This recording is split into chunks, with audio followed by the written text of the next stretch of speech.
Assalamualaikum warahmatullahi wabarakatuh.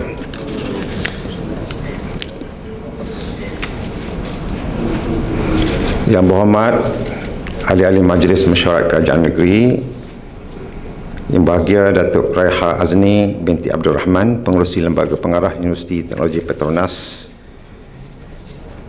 dan Naib Chancellor beserta dengan wakil dan delegasi Universiti Teknologi Petronas UTP, ahli-ahli yang berhormat, ahli-ahli Lembaga Pemegang Amanah Yayasan Terengganu, pegawai-pegawai yayasan dan pegawai-pegawai UTP, para ibu bapa, rakan-rakan media, seterusnya para penerima beasiswa yang dihormati sekalian.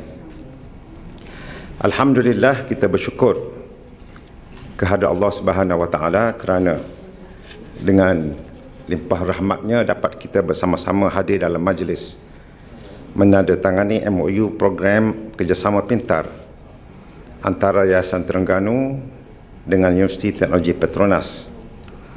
Saya bagi pihak kerajaan negeri ingin mengucapkan terima kasih dan selamat datang ke negeri Terengganu, walaupun kepada anak Terengganu, kepada Datuk Raiha Azni binti Abdul Rahman selaku pengerusi Lembaga Pengarah Universiti Teknologi Petronas UTP, dan juga kepada Yang Bahagia Profesor Dr. Muhammad Ibrahim bin Abdul Muttalib, Naib Chancellor Universiti Teknologi Petronas, serta seluruh anggota rombongan pada hari ini. Para hadirin dan hadirat yang dihormati sekalian, alhamdulillah pada hari ini satu kerjasama pintar dapat kita usahakan antara Yayasan Terengganu dan UTP. Kerjasama ini adalah kolaborasi pertama Yayasan Terengganu dengan universiti swasta dalam negara yang dilaksanakan secara lebih teratur dan terancang. Saya mewakili bagi pihak kerajaan negeri berbesar hati di atas kesudian pihak UTP yang merupakan top 100 Asia bagi World Ranking University tahun 2020 untuk bekerjasama membuka peluang kepada pelajar pintar Terengganu bagi melanjutkan pelajaran ke peringkat persediaan atau foundation dan ijazah sarjana muda dalam pelbagai bidang di UTP. Saya dimaklumkan bahawa pada tahun ini seramai 10 orang pelajar telah terpilih, iaitu 3 orang akan mengikuti program foundation dan 7 lagi akan mengikuti program ijazah sarjana muda di Universiti Teknologi Petronas di bawah skim beasiswa skim pelajar cemerlang peringkat ijazah sarjana muda. Selain daripada itu juga, saya difahamkan bahawa kerjasama ini tidak hanya melibatkan penajaan pelajar semata-mata, bahkan melibatkan program pendidikan pelajar melalui aktiviti berteraskan sains, teknologi, kejuruteraan dan matematik atau STEM, terutamanya di Sekolah Menengah Imtiaz Yayasan Terengganu, serta latihan pembangunan staf guru berdasarkan perkembangan alah baru, dan juga kerjasama pintar melibatkan program penempatan kaki tangan, termasuklah pertukaran kaki tangan. Para hadirin yang dihormati sekalian, kepada rakan-rakan daripada Yayasan Terengganu dan rakan-rakan rombongan daripada UTP, antara peranan terbesar kita adalah untuk melahirkan generasi masa hadapan yang mampu untuk menghadapi apa jua cabaran dan menjadi kelompok yang menyumbang kepada agama, masyarakat dan negara. Bukan sahaja pelajar yang mempunyai cabaran mereka sendiri, para ibu bapa juga mempunyai cabaran. Kita yang menjadi pelaksana mempunyai cabaran kita yang tersendiri. Kerana pembentukan generasi ini bukan hanya menerusi kecemerlangan dalam time frame yang tertentu dari proses assessment atau examination assessment dalam bilik darjah atau dewan kuliah semata-mata, tapi adalah merupakan gabungan pelbagai keperluan yang perlu diisi oleh seorang pelajar, daripada paper qualifications, daripada mempunyai generasi pelajar yang mempunyai motivasi yang tinggi, consistent and persistence, a group of students that possess excellent soft skill and all sort of positive graduates attributes. And that's what outcome-based education and learning outcome is trying to fix, in which the learning outcomes describe the synthesis of the knowledge, skills, and the application of the knowledge a person has acquired and able to demonstrate as a result of learning process. But the process itself is not always as simple as that.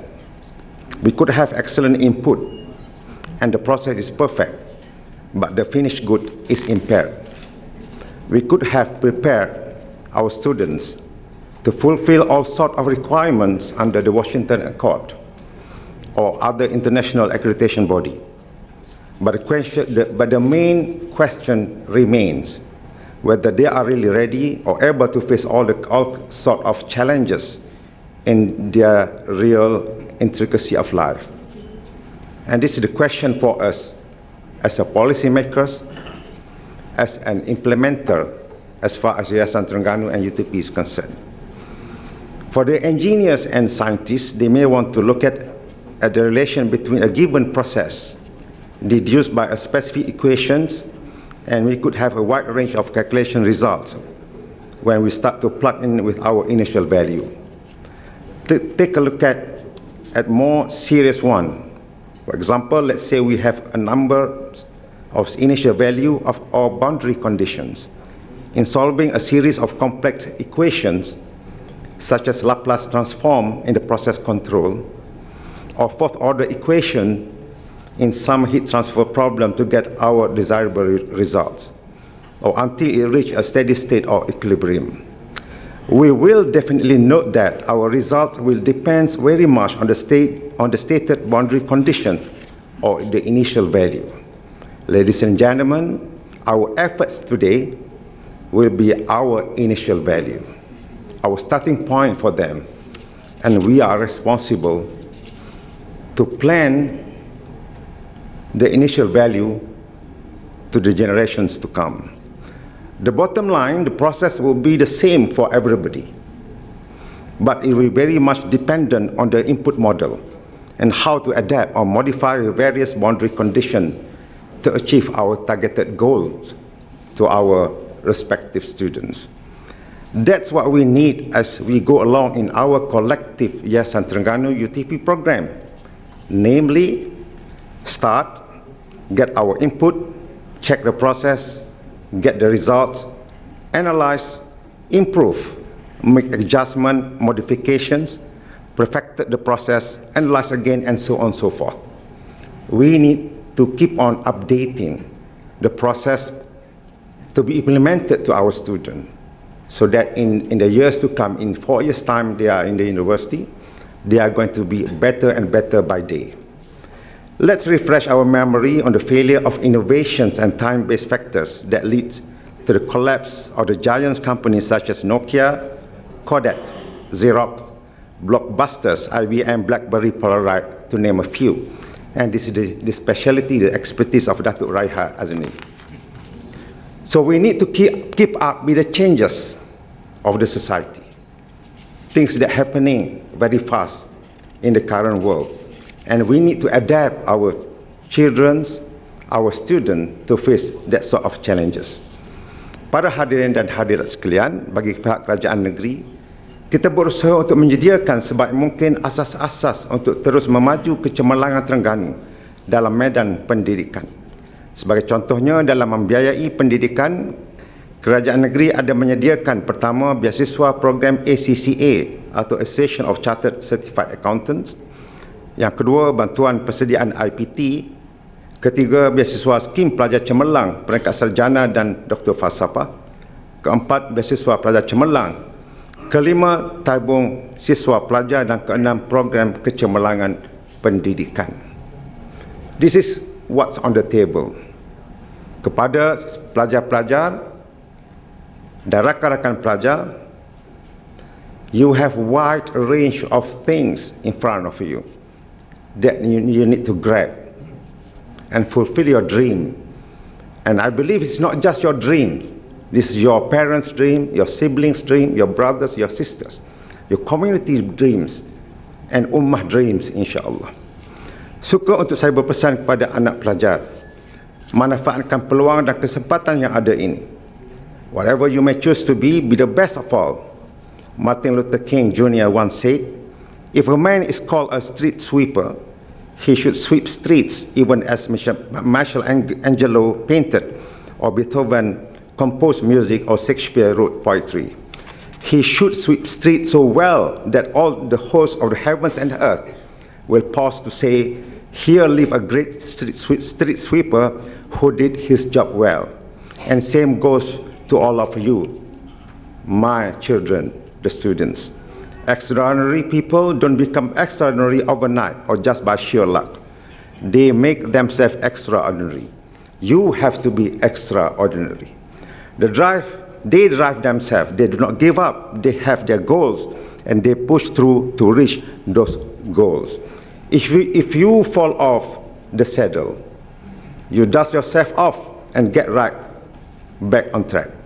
Remember, those that are crazy enough to think that they can change the world are the ones who do it. Para hadirin sekalian, sebenarnya hari ini juga kita telah menempa pelbagai kejayaan. Antaranya pencapaian cemerlang Sekolah Menengah Imtiaz Yayasan Terengganu dalam peperiksaan SPM 2019, dinobatkan sebagai juara program Sentuhan Harapan All About Youth 2019, dan special prize for the best innovation from University of Chulalongkorn, the World Innovation Creativity Olympics, Seoul, Korea. Dan yang terkini yang saya ingin kongsikan ialah kejayaan pendidikan anak Terengganu, anak soleh pintar Afaf Syahira binti Satmi, berasal dari Besut Terengganu, yang juga merupakan bekas pelajar Semenanjung Imtiaz Yayasan Terengganu Besut. Hafizah 30 juzuk, telah terpilih sebagai graduan terbaik UiTM bagi tahun 2020 dan menerima anugerah pelajaran diraja Pingat Jaya Cemerlang. They are the future of all of us, the generations that are going to live for the years to come. Sebagai akhirnya, saya harapkan kerjasama ini dapat memberi impak yang positif kepada kedua pihak dalam membangunkan kecemerlangan pendidikan negeri Terengganu. Sekali lagi saya mengucapkan ribuan terima kasih kepada UTP di atas kerjasama ini. We feel very honoured with your willingness to assist us in this endeavour. Diharapkan semoga usaha kita dalam membangunkan bidang pendidikan ini akan diberkati oleh Allah Subhanahu Wa Taala dan memperoleh kejayaan kelak, insya-Allah. Wabillahi taufiq wal hidayah. Wassalamualaikum warahmatullahi wabarakatuh.